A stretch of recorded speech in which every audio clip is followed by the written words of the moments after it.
A lot of people have been having a lot of problems trying to light Phurnacite.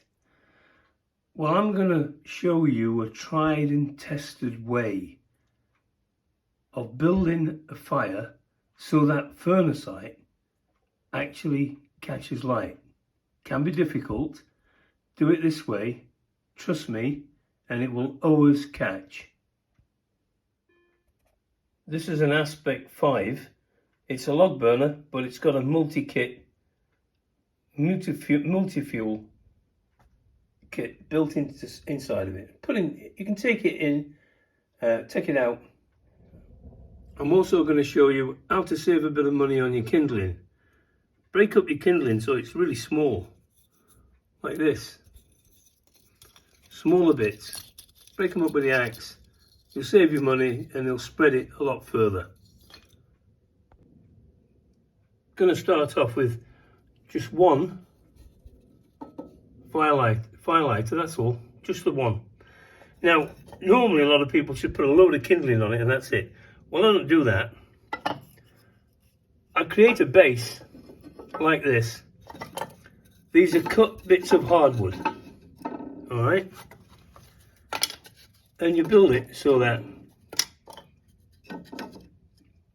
like this. Like you created a frame in there, right? And you're going to build your fire on this frame. And you can pull them nice and tight together. And then your bits of softwood, the kindling, build it on here like so. It's quite easy. Just build it. Try and make sure you leave gaps so that it acts as a funnel for the air.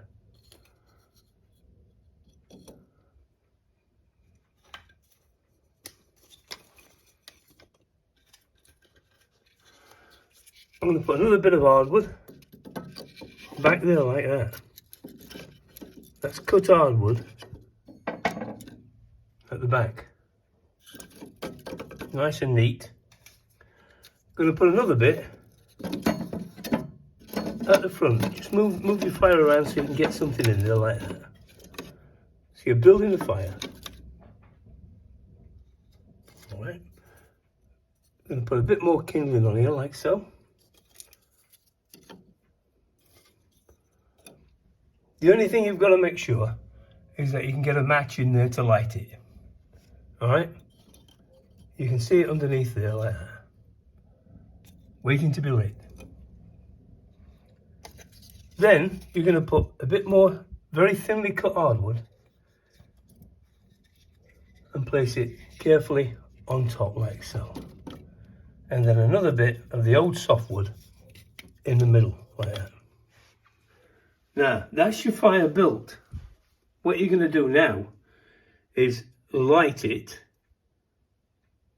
When you've lit it, open up your vent fully.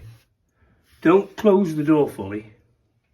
Just push the door to so that it gets plenty of air. Now, Phurnacite got a distinctive two lines. Look, it burns once you get it lit, it burns very hot. You bang it up and it's there the next day. Incredible. And it burns much hotter than wood. In fact, I find it burns much hotter than any other anthracite.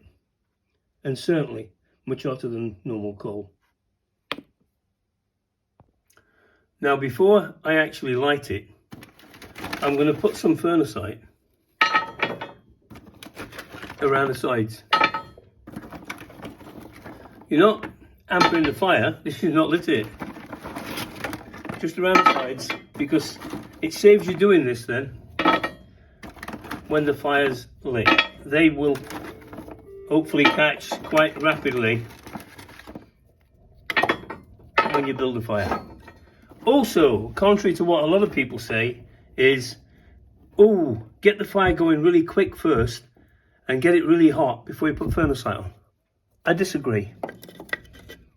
Just put the Phurnacite on top of that back wood there, like so.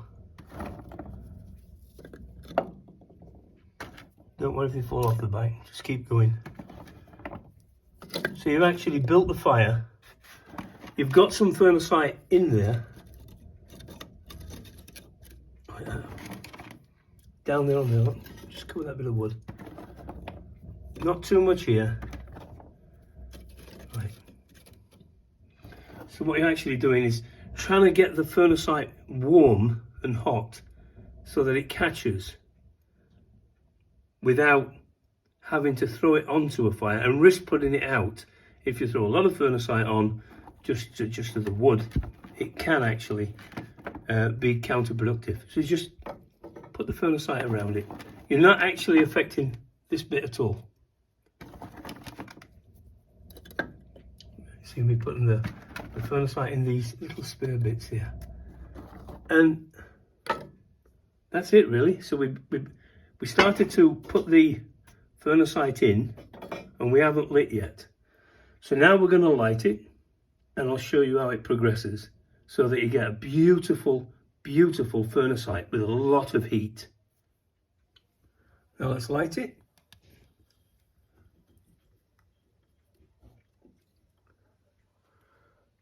Wait for the flame to take root.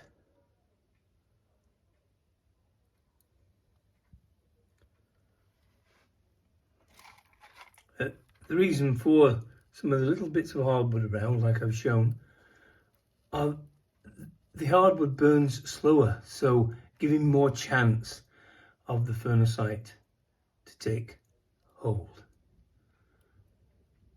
Now at this stage we leave the vent wide open.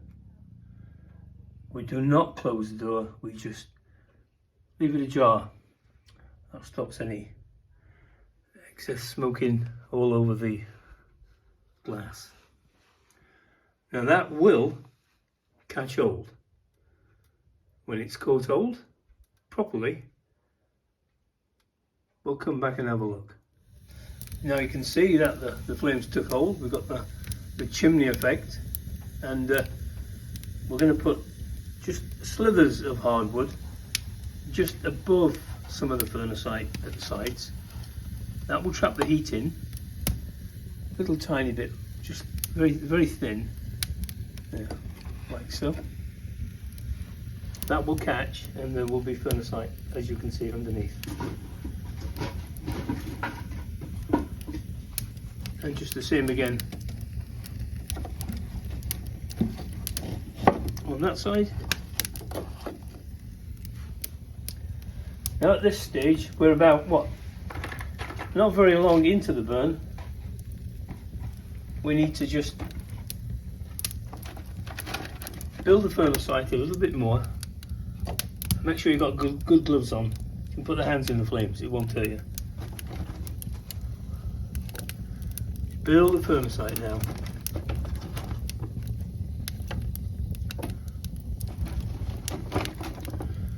And then one bit at a time. So that the flames are now enveloping around the Phurnacite. With Phurnacite to the left there, underneath that wood. The time to just put a few Phurnacites on top. They will start to catch.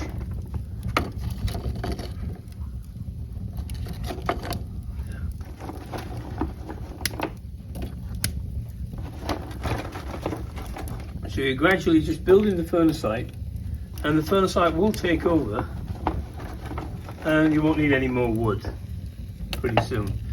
What I tend to do is, when it really gets going, you can see the Phurnacite going red down below. I then put one more small type log, something like this, just this, it's not very big, on top. That then builds the heat underneath the Phurnacite, on top of the Phurnacite, so the Phurnacite underneath gets hotter and hotter, and yeah, 90% way then to having a Phurnacite fire that will not go out. The logs, of course, will disappear, they'll burn away. Your Phurnacite takes over. You can see what I'm doing. I'm just gradually building the Phurnacite onto it. We've got a nice funnel effect there. The Phurnacite at the left and right will eventually catch light from the middle outwards. That will come back in a while when it's well, it's getting old now, but you can see that the Phurnacite will catch light. You can probably see already down between the front, it's beginning to catch light. We're just another further 5 minutes on, and you can see down below the Phurnacite is beginning to catch, and that will slowly spread. The wood will burn away and you will end up with a beautiful Phurnacite fire. There's lots of heat. At this stage you'll see the fans on top of the stove are starting to move, and they'll propel the heat. Instead of it going up the chimney, they'll catch it and force it out into the room. And if you leave your door open, it'll spread it around the house. We're just 20 minutes into the fire being lit, and you can see the Phurnacite's now catching. It's spreading to the sides. It's the time now to put the, I added just a little bit more wood there so that we could catch that bit of wood on the right hand side, which is now happening. Pretty soon the wood will be gone. Now is the time to actually, not to close the door fully, but to put it on just a half, and you'll see it's venting quite freely now, and the Phurnacite is catching. We'll leave it some time now, and I'll show you exactly what we end up with. Okay? We're now 50 minutes into the burn. As you can see, all the Phurnacite is catching, and the very last remnants of the wood in the middle you can see disappearing. In the next 5 minutes it will be time to turn the vents down, close the vents a bit. The heat is already building in the room from 68 degrees Fahrenheit at the start. We're now on 74 degrees, and I usually at 75 open the doors everywhere and let the warmth spread around the house. As you can see, the Phurnacite's caught.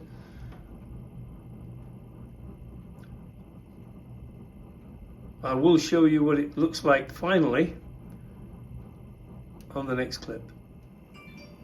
Now it's just over an hour, and this is the final result. You can see the Phurnacite is now caught.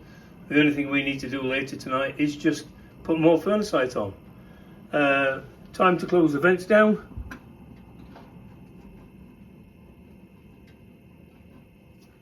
There we go. That's how you light Phurnacite. Hope this has been helpful. Bye.